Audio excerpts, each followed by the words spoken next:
소설에 유용한 정보를 드리는 라디오 정보 시간입니다. 오늘은 말씀드린 대로 글 다듬기, 문예 창작 공부에 관한 이야기를 나눠보도록 할 텐데요. 정종진 소설가 모시고 이야기 나눠보도록 하겠습니다. 네, 정종진 소설가 지금 저희 스튜디오에 모셨습니다. 어서 오세요. 안녕하세요. 네, 안녕하세요, 선생님.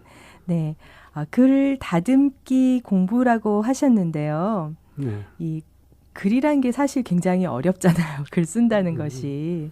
어떤가요? 어떻게 시작해야 이 글다듬기 공부라는 걸 배울 수가 있나요? 저는 무엇보다도 용감하게 오늘 당장 시작하라고 권해드리고 싶습니다. 네. 우리에겐 오늘이 있을 뿐이지 내일은 내 것이 아닙니다. 내일은 신의 소유입니다. 글을 쓰고 싶어서 안다라는 사람도 막상 배우라고 하면 바쁘다는 핑계를 대고 안 하는 경우가 많습니다. 근데 첫 발을 디딜 시간은 바로 지금입니다. 전 요단강으로 무조건 발을 내디딘 법궤맨 이스라엘 사람들을 참 좋아하는데요. 네. 시작은 이렇게 믿음으로 밀고 나가야 된다고 봅니다. 네. 그런데요, 이 글다듬기, 글쓰기라고 글을 먼저 써야지 다듬기가 되지 않나요? 그렇죠. 네. 그런데 글쓰기라는 거 자체를요, 글쎄요, 정말 절박한 심정이 아니면은 글 쓴다는 게 사실 펜을 잡는다는 것 자체가 좀 어렵지 않을까라는 생각이 드는데요. 어떤 사람들이 이 글다듬기에서 공부를 할 수 있을까요? 저는 물론 글쓰기가 쉬운 것은 아닙니다. 네. 그런데 저로서는 네. 의욕이 있는 사람이면 누구나 할 수 있다고 봅니다. 네. 학교 공부를 많이 한 사람이 필요한 것도 아니고 박식한 사람만 할 수 있는 것도 아닙니다. 이런 것들이 박식이나 고학력 이런 것들이 경우에 따라서는 순수한 정서를 해치는 저해 요소가 됩니다. 네. 저는 인스트럭터로서 모든 일에 의욕적인 사람이고 적극적이며 항상 긍정적인 사람입니다. 네. 의욕이 있는 트레이니와 의욕이 있는 트레이너가 만나면 일이 잘 되게 되어 있습니다. 네. 음악은 선천적인 재능이 있어야만 한다지만 네. 문예 창작은 의욕이 가장 중요합니다. 네. 거기에 약간의 끼가 있으면 금성첨화가 됩니다. 네. 선천적인 재질이 문예 창작은 선천적으로 타고난 재능이 없어도 되나요? 저는 선천적으로 타고난 사람도 물론 있겠습니다. 네. 셰익스피어나 이런 어렸을 사람은 때부터 또 글 잘 쓰는 사람들도 있잖아요. 그렇다고 그런데 네. 사실은 타고난 기질보다도 네. 자기가 하고 싶어야 합니다. 이거는 네. 하고 싶으면은 노력해서 될 수 있는 게 문학입니다. 네. 자, 의욕이 가장 중요하다고 지금 말씀하시면서요. 네. 거기에 약간의 끼가 있으면 금상첨화다. 이렇게 말씀을 하셨는데요. 네. 끼라는 게 뭔가요? 끼가 있는 사람은 어떤 사람입니까? 글쓰기에 끼가 있는 사람은 네. 쉽게 말하면 글 읽기를 즐거워하는 사람입니다. 네. 마음에 드는 말을 적어둔다든가 네. 작은 충격도 자세히 기억하며 큰 감동으로 승화시키는 사람입니다. 그런 사람은 꼼지락거리는 개구리 발가락에서도 수화를 캐치하고 생쥐의 눈에서도 사랑을 그려낼 수 있죠. 네. 약간 조잡스럽긴 하지만 네. 사물을 깊숙이 들여다보는 성격을 지닌 사람입니다. 네. 길 가다가 네. 또 잠자다가 떠오르는 기발한 아이디어를 써놓든가 또 써먹든가 그래야지. 그렇지 않으면 없어져 버립니다. 네. 그래서 옛날에 옛날에 돌아다녔던 그 여행일 글로 써지지 않는 이유가 바로 그겁니다. 네. 그러니까 평상시에도 사물에 대해서 그냥 지나치지 않고 또 자세히 들여다볼 줄 아는 사람, 또 그거를 바로바로 또 글로 써놓는 사람, 이런 그렇죠. 버릇들이 중요하겠네요. 적어놓고 네. 또 기억했다 어디다 하던다든가 또 자세하게 그 관찰을 한다든가 네. 그런 게 끼입니다. 네. 근데 하여간 끼가 없어도 네. 노력을 하면 되는데 끼가 있으면 그 사람은 또 문학을 안 할 수가 없습니다. 알고 보니까. 아, 자꾸 쓰고 싶어서 못 견디시는군요. 그러니까 그런 것들이 눈에 발견이 되고, 아, 저거 뭐지 하면서 자꾸 쓰고 싶은 그런 충동이 일어나는 사람들이 그렇죠. 글쓰기에 끼가 있는 사람이다. 그런 사람들이 또 남의 글을 읽기를 좋아합니다. 아, 글을 쉽게 읽기를 좋아하는군요. 네, 또. 쉽게 얘기해서 읽기 좋아하는 사람들이 쓸 기질이 있습니다. 네. 요즘에요, 사실은 종이에다가 글을 쓰는 것보다 그냥 뭐랄까요, 뭐 핸드폰이나 컴퓨터 같은 거를 보고 읽는 세대들이 지금 자라나고 있잖아요. 네. 종이에다가 잘 안 쓰거든요. 글쎄요, 어떤 이런 때는 아이들이 네. 어떤 때는 그 메시지 들어오는 것도 굉장히 기발한 메시지가 들어옵니다. 네. 그런 사람은 좀 뭔가 모르게 끼를 끼가 낭비하는 있으신 거죠. 것 같아서 아쉽습니다. 아, 그렇군요. 글쓰기에도 끼가 필요하다라는 거 오늘 또 새로운 사실을 배웠습니다. 네. 자, 이제 글을 쓴다 하고 이제 생각을 하면서도 사실 그냥 막상 글을 쓰자면은 어디서부터 시작해야 될지 막막하거든요. 이런 사람들은 트레이닝이 필요하죠. 그러면요. 네. 정말 글쓰기에는 네. 꼭 트레이닝이 필요하다는 사실을 기억해야 합니다. 네. 서당계 3년이면 풍어없는다고. 그런데 기본을 익히지 못한 채로 글쓰기를 시작하면 네. 10년이 지나도 풍어론 자체하고 네. 습작 작가여서 벗어나지 못한다는 사실입니다. 네. 문인이랍시고 여기저기 글을 실기 시작하면 옆 사람이 조언을 할 수도 없습니다. 네. 누가 조언을 하면 반발하기 때문에 네. 네. 그냥 나중에라도 공허한 글만 더듬거리게 됩니다. 네. 글 쓰는 문인이랍시고 한심한 사람들도 많습니다. 기억해야 될 것은 이것이 있습니다. 남이 써도 똑같은 글이면 왜 내가 쓸 필요가 있는가라는 사실을 기억해야 합니다. 그렇죠. 예. 이게 나로서 내가 나만이 쓸 수 있는 글을 쓰도록 해야 합니다. 네. 그러려면 트레이닝을 꼭 받아야 합니다. 네. 사실 뭐 음악이라든가 미술이라든가 체육, 뭐 무용 여러 가지들을 트레이닝을 다 받잖아요. 네. 받아야만 대회에 나갈 수 있고 작품을 발표할 수 있는데요. 글쓰기는 보통들 트레이닝을 저희도 학교에서 수업 시간에 배운 거 외에는 따로 트레이닝을 더 받으려고 하질 않거든요.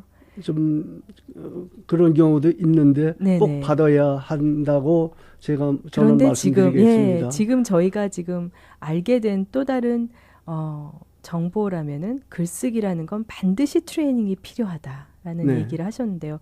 사실 뭐 대학을 준비하는 학생들이 특히 한국 학생들이 제일 힘들어하는 게 에세이 쓰기거든요. 글쓰기, 네. 자기 인생에 대한 이야기인데 그 한 장 쓰는 것조차 굉장히 힘겨워하는데요. 이렇게 선생님과 얘기하면서 글쓰기를 위해서 우리가 트레이닝이 부족했구나라는 생각을 하게 됩니다. 네. 그래서 한번 글을 써서 여기저기 조금 실리다 보면은 네. 남이 조언할 수도 없고 조언을 듣지도 않습니다. 그래서 처음에 아주 바른 길로 가고 네. 자기가 그 기본을 완전히 기억하면서 글을 써 나가야 네. 발전할 수 있고 또 앞으로 나갈 수가 있습니다. 그렇군요. 글쓰기에 대한 트레이닝이 정말 필요하다는 생각을 오늘 또 하게 됩니다. 네. 자, 그러면은 선생님 이제 트레이닝을 우리가 받아야 된다 하는데요. 글이란 걸 일단 어떻게 써야 하는지, 글쓰기의 시작점이 뭔가요? 예, 글쓰기에서는 우선 정답이 없습니다. 정해진 규격에서 정답을 맞추려 들지 말고 네. 개성 있는 문체와 독특한 표현, 남이 안 써먹던 말투, 그런 게 자기만의 그런 글로 자기만의 글을 만들어야 합니다. 자기만의 개성이 있어야 된다는 네. 거죠. 예. 그래서 저는 문학을 하고 싶은 사람들에게 기본을 제시하고 잘못 가면 고쳐주고 네. 또 연습시키고 글쟁이가 되는 길까지 인도하는 것이 목표입니다. 네. 문학은 즐거움을 찾아가는 길이라고 했습니다. 네. 문학을 하고 싶은 사람끼리 모이면 옆 사람들에게 서로 배우고 발전하게 되어 있습니다. 또 즐거움을 찾아가는 길이긴 하지만 그 즐거움을 소유하기 위해서는 트레이닝을 맵게 받아야 합니다. 네. 그럭저럭 심심하니까 한번 시작해 보려고 마음 먹는다면 큰 오산입니다. 네. 이 글 쓴다는 것도 돈도 좀 드는 취미 생활인데 네. 자신과의 투쟁도 필요한 길입니다. 네. 자, 글쓰기에는 자신만의 투쟁도 필요하고 또 남이 쓰지 않았던 그런 독창적인 자기만의 생각을 표현하는 방식도 만들어내야 하고 하다 보니까 정말 트레이닝을 매섭게 받아야겠네요. 또 다른 세계 자기 생각을 표현하는 그런 방식을 배우는데 뭐 그럭저럭 심심하니까 한번 시작해 보려고 한다면 큰 오산이다 이렇게 말씀을 하셨는데요. 글이란 것이 이제 장르가 여러 장르가 있지 않습니까? 그러냐 마음을 단단히 네. 잡숫고 시작을 해야 됩니다. 그래도 좋은 글을 쓰자면 자기대로의 끝까지 노력을 해야 합니다. 네. 글의 종류들이 이제 여러 가지가 있는데요. 선생님께서는 소설가시잖아요. 네, 소설의 저는 소설가입니다. 네. 소설의 매력이 어떤 건가요? 어떻게 해서 소설가가 되셨는지 궁금합니다. 매력이라고 그러니까 지금 좀 그런데요. 제가 저는 소설 쓰게 된 것을 굉장히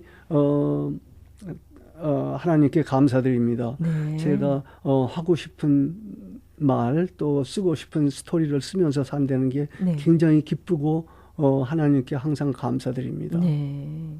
언제부터 쓰시기 시작하셨는지 여쭤봐도 될까요? 저는 뭐 2006년도에 등단을 네. 했습니다. 네. 제가 이제 그건 뭐 여러 번 얘기했지만 제가 57살 때 네. 문학 공부를 하기 시작했습니다. 아, 정말요? 네. 그 20대 젊으셨을 때부터 글을 쓰신 줄 알았는데요. 아, 그렇게 하고 싶긴 항상 네. 글을 쓰는 건 항상 하고 싶었는데요. 네. 먹고 살다 보니까 글 쓰는데 그 시간을 할애할 수가 없었고 네. 또 글 쓰는 사람은 가난하게 산다고 그런 말이 이렇게 옛날에. 돌아서 네. 저는 가난하게 살긴 싫고요. 네. 그래서 될 수 있으면 그런 거에 신경 안 쓰고 살려고 마음을 먹었는데 네. 저도 원래 끼가 있어서 그런지 그거 버리고 못 살겠더라고요. 그래서 네. 다시 뭐 나이가 들면서 네. 내가 문학을 했으면 좋겠다. 아, 그래서 또 네. 와이프가 허락하고 그래서 그냥 했습니다. 네. 뭐 선생님 요즘에는 소설가 중에서는요. 억만장자도 나왔잖아요. 그러니까 이제 더 이상은 글 쓰는 사람이 가난한 시대는 아닌 것 같다는 생각이 들거든요. 많은 분들이 사실 선생님과 같은 생각을 또 하시는 분들도 계실 텐데요. 용기 내라는 한 말씀 부탁드려요. 글 써가지고 부자가 된 사람은 참 잘 없는 것 같아요. 그런가요? 네. 정말 다른 예술가의 거 해서- 길이 쉽지는 다른 거에서 않겠죠. 부자가 된 사람이 글 쓰는 사람은 좀 있지만 네. 자, 이제 소설도 이제 저희가 들었지만 소설 말고 시 좋아하시는 분들도 많잖아요. 그럼요. 시 쓰는 사람과 소설 쓰는 사람은 다 구분이 되나요? 우리는 보통 운문이 자기에게 잘 맞는지 네. 산문이 잘 맞는지 알지 못합니다. 네. 처음에 시작할 때는. 네네. 근데 글쓰기 시작하는 사람은 보통 시간이 없으면 시를 쓰고 좀 시간적 여유가 있으면 긴 글인 수필을 씁니다. 네. 그리고 일생을 이야기하고 싶으면 큰 마음 먹고 장편 소설을 시도합니다. 네. 단편 소설은 수필과는 다릅니다. 네. 이게 꽁트 같은 건 수필과 길이가 거의 같지만 네. 성격과 생김새가 완전히 다릅니다. 소설하고 수필은. 네. 그래서 글을 쓰면서 보면 어딘가에 자기 마음이 끌리는 부분이 있게 됩니다. 그래서 자기가 좋아하는 것이 자기의 정확한 길입니다. 네. 지금 시작하면 늙도록 리타이어드 라이프를 글쓰기와 함께 보낼 텐데 네. 해서 즐겁고 써서 보람을 느끼는 분야로 골라가야 되겠습니다. 그렇죠. 네. 그러나 기억해야 될 것은 꼭 너는 시 쓰는 여자다. 뭐 나는 소설 쓰는 남자다. 이렇게 날카롭게 구분할 것은 없습니다. 네. 국수 만드는 사람이 수제비를 못 만들겠는가 하듯이 네. 시나 소설이나 문학이라는 하나의 뿌리에서 나왔으니 같은 맥락입니다. 네. 보통 이제 시 쓰는 사람도 시를 쓰면서 수필을 씁니다. 네. 그리고 소설 쓰는 사람도 소설을 쓰면서 수필을 씁니다. 네. 이게 이제 간단하게 쓰고 싶을 때 그럴 때는 네. 수필을 쓰게 됩니다. 네. 주로 어떤 시간대 글이 가장 잘 써지시나요? 특별한 버릇 같은 거 있으세요, 선생님은? 특별한 네, 글 쓰실 때마다 뭐 하시는 어떤 버릇이요. 네, 뭐 버릇이라든가 나는 저는 꼭 새벽에 써야 된다, 뭐 이런 아무 분들이. 소리도 안 들리고 조용할 때 제가 잘 생각이 납니다. 네. 그래서 저는 보통 아침 일찍 일어나서 4시쯤 보통 일어나는데요. 네. 일찍 일어나서 아무도 안 일어났을 때 그때가 네. 제일 좋습니다. 4시에 일어나실 수가 있으시니 일찍 대단하시네요. 일어나는 게 평생 습관이 돼가지고요. 그러시군요. 일찍 일어나는데 요새는 또 뭐 좀 헬스클럽에도 또 일찍 가야 되더라고요. 네. 그래서 네네. 이제 글도 써야 되지만 운동도 건강이 더 하셔야죠. 우선인 것 같아서 그럼요. 거기다 그 좋은 시간을 네. 헬스클럽에다 보내고 있습니다. 아니, 글 쓰시는 분들이 계속 앉아 계시잖아요. 하시니까 운동이 많이 필요하신 것 같더라고요. 네, 그래서 패밀리 닥터도 저에게 그렇게 앉아서만 있는 게 안 좋다 그러고 네. 또 저도 또 건강해야 되겠고 그래서 네. 그 제일 좋은 시간을 이제 헬스클럽에 가서 소모하기로 했습니다. 그러시군요. 뭐 건강하게 오래오래 또 글을 쓰셔야 저희들도 좋은 작품들을 계속 받아볼 수 있지 않겠습니까? 예, 네. 그런 것 같아요. 뭐 저와 같이 글 쓰는데 정말 재주가 없는 사람들은 꿈도 못 꾸지만은요, 또 글 쓰는데 관심이 있으시고 글을 읽는 거를 좋아하시는 분들, 그런 분들이 선생님을 만나서 어떻게 등단까지 할 수 있을까요? 그러면요. 제가 문예창작반에서 공부하면서 네. 빼어난 작품이 있으면 네. 등단하는 길까지 인도해 드립니다. 아, 정말요? 한국에 있는 유명 문인들과 네. 굴지의 문학 잡지사들과도 직접 연결되어 있으니 좀 노력하면 등단까지 무난할 것이라 믿습니다. 네. 열심히 공부하고 노력해서 많은 사람들이 글쓰기와 함께 행복한 말년을 만끽했으면 좋겠습니다. 아, 네. 지금 뭐 주변에 저희 부모님들도 글 쓰는 걸 굉장히 좋아하시고 글 읽는 거를 즐거워하시는 우리 부모님들도 상당히 많으신데요. 네. 또 제가 개인적으로 생각할 때는 저희 아이들도 네.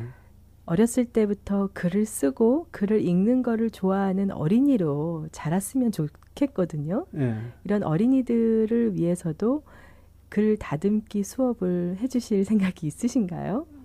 아이들도 받아주시나요? 아이들은 여기는 아이들이 다 어른들만 영어로 하시는 하죠. 거죠. 예. 근데 우리도 이제 늙었지만 영어로 듣고 네. 말하고 그렇게 살지만 네. 우리가 살아온 환경이 영어권이 아니기 때문에 네. 영어로서 다른 사람들에게 감동을 주기는 쉽지가 않습니다. 네. 저도 문학을 영어로 했어요. 아, 그러셨어요. 영문학을 했어요, 여기서. 아, 네. 근데 영문학을 했는데 글을 좀 제출해 보니까 뭐 언급도 안 되고 네. 그냥 뭐 참가상이나 그런데 아이들이 한글을 잘하는 아이들도 많이 있잖아요. 근데 아이들의 그 문학 활동하고 어른들의 문학 활동은 조금 구분해야 될 것 같아요. 아, 그렇군요. 영어권에 있는 사람은 영어권, 네. 또 한국어권에 있는 사람은 한국어권인데요. 네. 한국에서 자라온 사람들은 영어로 해서 영어권에 있는 사람들에게 감동을 주기는 참 쉽지가 않습니다. 네. 그렇죠. 이 언어라는 게 또 문화도 그거는 무시를 못 하잖아요. 미국에서 자란 영어권의 아이가 한국에서 자란 사람들에게 감동을 마음에, 주는 거나 네. 그렇군요. 같은 만큼 이렇게 쉽지가 않습니다. 아, 네. 자, 그래서 또, 저도 할 때는 네. 그렇게 생각을 했어요. 네. 내가 참 영어도 못하고 한국말도 못하고 그러는데 이거 어떻게 될 것인가. 그래서 생각해 보니까 나는 중간에 있는 사람이니까 영어권에 있는 사람들이 보지 못하는 부분을 내가 보고 네. 또 한국어권에만 있는 사람들이 보지 못하는 부분을 내가 볼 수 있다. 네. 그러니까 자신감이 생기더라고요. 네. 그래서 한번 제출해 봤더니 또 됐어요. 그래서 그냥 그게 하게 됐습니다. 아, 근데 요즘에는 뭐 번역된 작품들이 또 해외 유명한 작품들이 바로바로 번역돼서 나오잖아요. 네. 네, 많은 사람들이 또 좋아하고 또 한국의 소설, 한강 씨라든가 이런 분들이 또 대내적으로 또 큰 상도 받으셨고요. 또 고은신 작품이나 아니면 좋은 그 한국의 유명한 문학 작품들이 또 노벨상 뭐 그 명단에도 올라가고 하다 네. 보니까요. 네. 앞으로는 이 글자의 다름, 어떤 표현 방식의 다름보다는 어떤 보편적인 어떤 감성이 다 비슷해질 것 같다는 생각이 듭니다. 또 세계인들이 함께 즐기는 작품들이 또 많이 나왔으면 좋겠네요. 그렇죠. 네. 저도 그렇습니다. 그리고 네. 앞으로는 이제 뭐 한국말만 해도 한국말만 하는 게 아니라 영어나 한국 사람들이 영어나 스페니쉬 이런 건 뭐 능숙하게 다 할 시기가 금방 올 거고요. 미국 내에서도 한국어를 잘하는 친구들도 많이 있더라고요. 머리가 블란드인데요. 한국말로 네, 유창하게 그렇죠. 네, 얘기를 잘 하더라고요. 뭐 앞으로는 더욱더 세계가 하나로 이제 합쳐질 것 같은데요. 또 마지막으로 선생님 그동안에 쓰셨던 작품들을 한번 뭐 돌아보는 시간을 좀 가져보고 싶습니다. 선생님 그동안 단편 소설 2작품 네, 하셨죠? 단편 발목 잡힌 새는 하늘을 본다. 네. 그리고 또 소자들의 소자들의 병신춤 네. 그게 단편집입니다. 네. 그리고 또 중편 소설집도 예, 중편이 하나가 있는데 중편은 나비는 단풍잎 밑에서 봄을 부른다 하는 네. 중편을 냈고요. 네. 또 수필집을 2를 냈어요. 네. 하나는 여름 겨울 없이 추운 사나이, 네.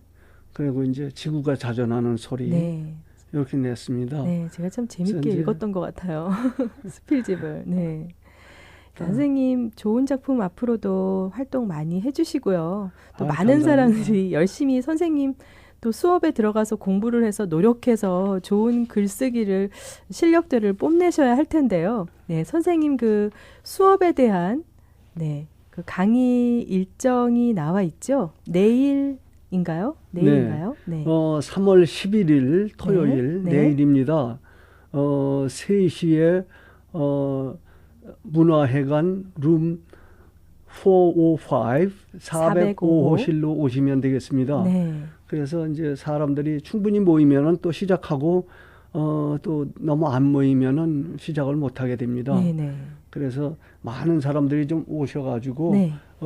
이제 봄이 금방 올 텐데 또 좋은 글들을 쓰고 의논하고 네. 발전해 나갔으면 좋겠습니다. 네, 알겠습니다. 쌤 올 한해도 건강하게 또 좋은 글쓰기 뭐 작품 많이 해주시고 수업도 많이 해주세요. 연락처 한번. 네. 제 전화번호는 네. 뭐 전화를 저한테 해도 좋고 네. 그냥 오시면은 문화회관에 3시에 그냥 참석하시면은 네. 똑같이 만나 뵐 수가 있겠습니다. 네. 근데 혹시 전화를 하시려면 312 802 네. 0105입니다. 네. 312 네. 802 0105입니다. 오늘 시간 내서 정말 감사드리고요.